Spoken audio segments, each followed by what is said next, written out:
Well, Ellerie's vanquished every enemy until now and even evaded the axe of the betrayer. She's finally ready to cut loose and celebrate. However, something else is afoot. There's scheming going on here. And if Oriana decides to turn on her, we go to Endgame X Waterfall, the Tower Edition. We have 6 predefined units and a bunch of greens for an assassination attempt on Ellerie's inner circle, consisting of Potato, Chops, Guard, Wisp, and Ellerie herself. This map is the reason we wanted to sandbag Ellerie, Wisp, and Guard, so our ragtag group would be able to just barely beat her. Maurice is the only unit who's going to be able to stand up to them. We hoarded stat boosters the whole game to dump them on our combat lead for this map, and we will give the best equipment to hit the damage thresholds and improve his crit and avoid rates. First though, we need to evacuate the 3 green units to keep them from distracting Ellerie's squad. This is where Tower and Nerissa will step in, and between them and Oriana, they can pull off the 3 rescue uses and 1 warp needed to position everybody. Among Ellerie's crew, Potato has an uncounterable Rondel Dagger and so has to be killed on player phase. Guard has Miracle, so Maurice needs to be able to double her and take her to 1 HP with a crit on the first hit. With her 1 level up, she's at 32 speed, so Maurice needs the Gambler's Folly holdable boost and a speed boost effect to double her.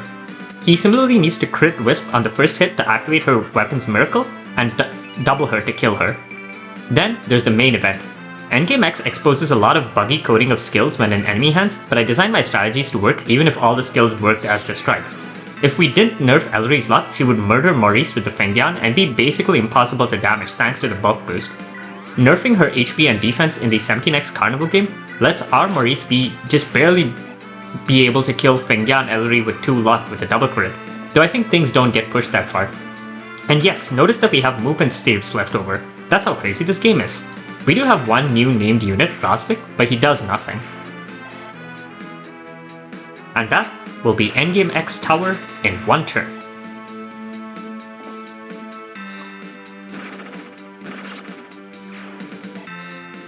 And with that, the turn counts roll.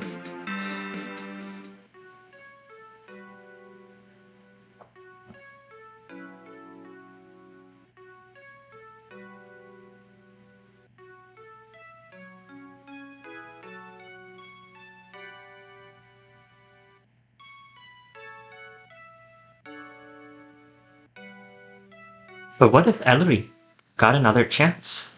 What if Oriana didn't turn her back on her?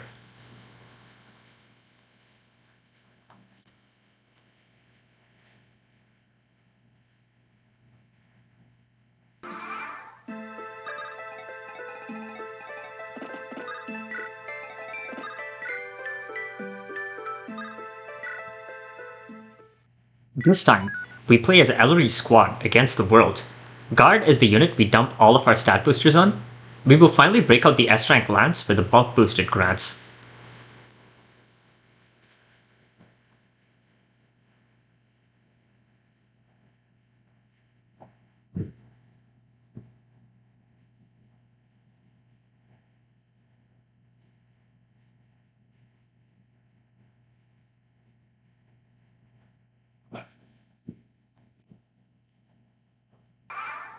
We will dispatch the enemies that are right in our face first, setting up an Ellerie dance.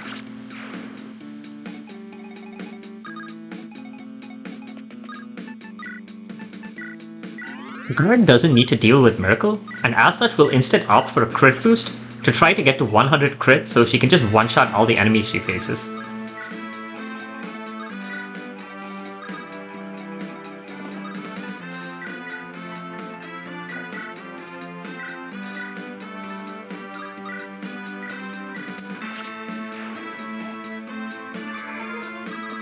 Ellerie will then warp Guard to Maurice, who is the 1 unit who can't be enemy faced due to his Blade Beam skill.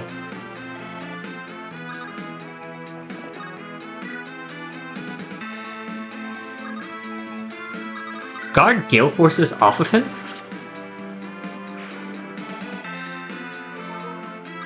and will then move to this spot, where she can kill Rosvik and enemy face every single enemy on the map.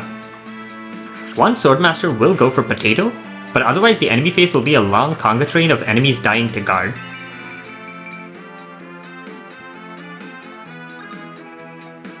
Wisp will swap out some of Guard's gear before we press end turn.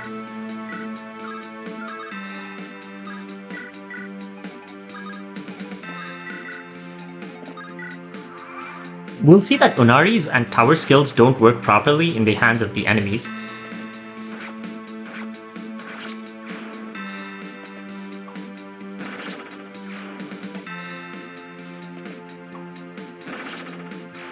This will be Endgame X Ellerie in one turn, wrapping up this playthrough. The turn counts will play afterwards.